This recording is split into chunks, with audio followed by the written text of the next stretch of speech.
कभी सोचा है कि ये जो जीवन है ये कैसे चलता रहता है, पीढ़ी दर पीढ़ी? ये असल में एक अटूट श्रृंखला की तरह है, एक ऐसी जंजीर जो कभी टूटती नहीं। हर जीव, चाहे वो कोई छोटा सा बैक्टीरिया हो या एक विशाल वेल, वो अपने से पहले मौजूद जीवन से ही आता है। और यही निरंतरता, यही कॉन्टिन्यूटी पृथ्वी पर जीवन का सबसे बुनियादी और सबसे शक्तिशाली नियम है। लेकिन जरा एक पल के लिए सोचिए, क्या हो अगर ये श्रृंखला, ये जंजीर अचानक टूट जाए? क्या हो अगर जीव प्रजनन करना यानी रिप्रोड्यूस करना बंद कर दें?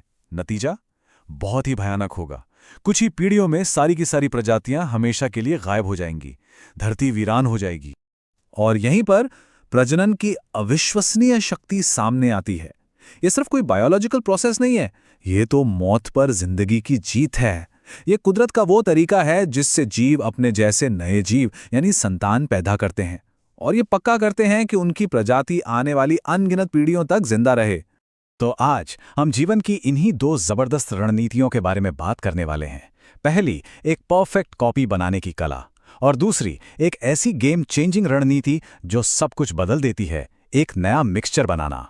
और आखिर में हम इस राज से पर्दा उठाएंगे कि क्यों बदलाव यानी वेरिएशन ही असल में जीत है। तो चलिए सबसे पहले बात करते हैं जिंदगी की पहली और सबसे सीधी साधी रणनीति की, एक परफेक्ट कॉपी बनाना। जी हां, ये है अलैंगिक प्रजनन की दुनिया, जिसे हम एसेक्सुअल रिप्रोडक्शन कहते हैं। ये वजूद की चुनौती का कुदरत का सबसे पहला और सबसे आसान जवाब था। तो ये अलैंगिक प्रजनन आखिर है क्या? इसे ऐसे समझिए कि कोई जीव अपनी ही एक फोटोकॉपी बना ले। ये वो तरीका है जिसमें एक नया जीव सिर्फ एक ही पेरेंट से पैदा होता है और जो संतान होती है उसे सिर्फ और सिर्फ उसी पेरेंट के जीन्स विरासत में मिलते हैं। कोई मिलावट नहीं, कुछ नया नहीं, बस एक सटीक क्लोन। और इस रणनीति की खासियतें कमाल की हैं। सबसे पहली बात, सिर्फ एक ही पेरेंट की जरूरत होती है। दूसरा, ये प्रोसेस बहुत ज्यादा तेज होता है, जिससे आबादी बहुत तेजी से बढ़ सकती है। और नतीजा, संतानें जेनेटिकली अपने पेरेंट की हूबहू नकल होती हैं, बिल्कुल क्लोन की तरह। बैक्टीरिया और अमीबा इसके सबसे अच्छे उदाहरण हैं। और इसे करने के भी कई दिलचस्प तरीके हैं, जैसे द्विखंडन या बाइनरी फिशन, जिसमें एक सेल अमीबा की तरह बस दो हिस्सों में बढ़ जाता है। या फिर मुकुलन, जिसे बडिंग कहते हैं, जहां हाइड्रा की तरह पेरेंट के शरीर पर एक कली निकलती है और वो एक नए जीव में बदल जाती है। और सबसे हैरत अंगेज है पुनर्जनन या रीजेनरेशन, जहां प्लेनेरिया जैसा जीव अगर टुकड़ों में कट भी जाए तो हर टुकड़ा एक नया जीव बना लेता है। ये सारे तरीके रफ्तार और स्थिरता के लिए बने हैं। लेकिन कहानी यहीं खत्म नहीं होती। विकास ने एक नई, ज्यादा जटिल और कहीं ज्यादा शक्तिशाली रणनीति तैयार की, एक ऐसी गेम चेंजिंग रणनीति जिसने जिंदगी का पूरा खेल ही बदल दिया। जी हां, अब बात करते हैं एक नया मिश्रण बनाने की, यानी लैंगिक प्रजनन की जबरदस्त शक्ति की। अब ये अलैंगिक प्रजनन से बिल्कुल अलग है। लैंगिक प्रजनन या सेक्सुअल रिप्रोडक्शन में दो अलग अलग जीवों से मिली जेनेटिक जानकारी आपस में मिलती हैं।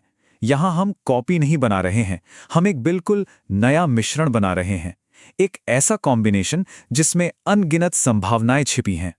ये जादुई प्रक्रिया 3 मुख्य स्टेप्स में होती है। सबसे पहले खास सेक्स सेल्स बनते हैं, मेल से स्पर्म और फीमेल से एग। फिर आता है सबसे अहम पल, फर्टिलाइजेशन का, जहां ये दोनों सेल मिलकर एक सिंगल सेल बनाते हैं जिसे जाइगोट कहते हैं। और आखिर में यही जाइगोट डिवाइड होकर एक नए और पूरी तरह से अनोखे जीव में विकसित हो जाता है। तो चलिए अब इन दोनों रणनीतियों को आमने सामने रखकर देखते हैं। एक तरफ है अलैंगिक प्रजनन, एक पेरेंट, तेज और आसान, और नतीजा होता है जेनेटिकली एक जैसी संतान। दूसरी तरफ है लैंगिक प्रजनन, 2 पेरेंट्स, धीमा और ज्यादा जटिल, लेकिन ये जेनेटिकली अलग अलग तरह की संतानें पैदा करता है। और यही विभिन्नता, जैसा कि हम देखेंगे, सब कुछ बदल देती है। तो अब सबसे बड़ा सवाल ये उठता है, अगर अलैंगिक प्रजनन इतना तेज और आसान है, तो कुदरत ने लैंगिक प्रजनन जैसे धीमे और जटिल रास्ते को क्यों चुना? जवाब छिपा है हमारे आखिरी सेक्शन में, जहां हम जानेंगे कि आखिर क्यों विभिन्नता ही असल जीत है और क्यों ये जिंदा रहने की सबसे बड़ी चाबी है। देखिए, लैंगिक प्रजनन का सबसे बड़ा तोहफा है जेनेटिक वेरिएशन, यानी आनुवंशिक विभिन्नता। इसका सीधा सा मतलब है कि एक ही प्रजाति के जीवों के डीएनए में छोटे छोटे अंतर होते हैं। कोई भी संतान अपने माता पिता की एग्जैक्ट कॉपी नहीं होती, बल्कि वो उनके जीन्स का एक बिल्कुल नया और अनोखा कॉम्बिनेशन होती है। और यही विभिन्नता, यही है जो विकास का इंजन है। इसी की वजह से एक प्रजाति के अंदर नए नए गुण, नए ट्रेट्स उभरकर सामने आते हैं, जैसे कि तेज दौड़ने की काबिलियत, या किसी बीमारी से लड़ने की बेहतर ताकत, या माहौल के हिसाब से एक नया रंग। ये कुदरत को काम करने के लिए एक विशाल खजाना देता है। और इन्हीं नए लक्षणों के साथ एवोल्यूशन यानी विकास की ये अद्भुत प्रक्रिया मुमकिन हो पाती है। ये सिर्फ अलग दिखने वाली संतानें पैदा करने के बारे में नहीं है।